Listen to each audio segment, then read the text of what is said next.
చాలాసార్లు మనము fruits, vegetables peel చేసేసి తింటుంటాం. ఎందుకంటే పీల్ చేసినాక టేస్ట్ బాగుంటుంది. నేను కూడా నాకు తెలియకుండా ఇంతకుముందు అవే తినేవాడిని. కొన్ని ఇంపార్టెంట్ 7 ఫుడ్స్ అండ్ వెజిటబుల్స్ వేటికైతే మనం పీల్ తీయకూడదో అవి వాళ్ళ మీతో డిస్కస్ చేస్తాను. ఫస్ట్ యాపిల్ చాలామంది పీల్ తీసేసి చక్కగా ఆ వైట్ కలర్లో ఉన్నదాన్ని కోసుకొని తింటుంటారు.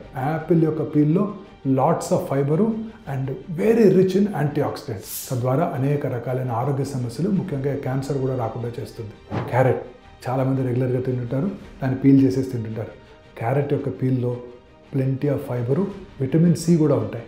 ఇది మన బాడీకి చాలా ఎసెన్షియల్. పొటాటోస్, ఆలుగడ్డ, బంగాళదుంప అంటుంటాం కదా, వాటి యొక్క పీల్లో కూడా లాట్స్ ఆఫ్ ఫైబరు అండ్ మన బాడీకి కావాల్సిన ఎసెన్షియల్ మినరల్ పొటాషియం ఉంటుంది.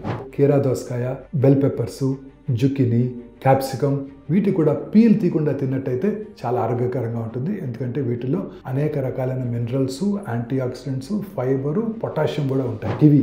కివి చాలామంది ఫైబర్ తీసేసి ఆ లోపలిది మాత్రమే తింటుంటారు. ఈ peel is loaded with fibre, vitamin C and lots of antioxidants. Kiwi కూడా దాని యొక్క పీల్తో పాటు తిన్నట్టయితే ఎంతో ఆరోగ్యకరం.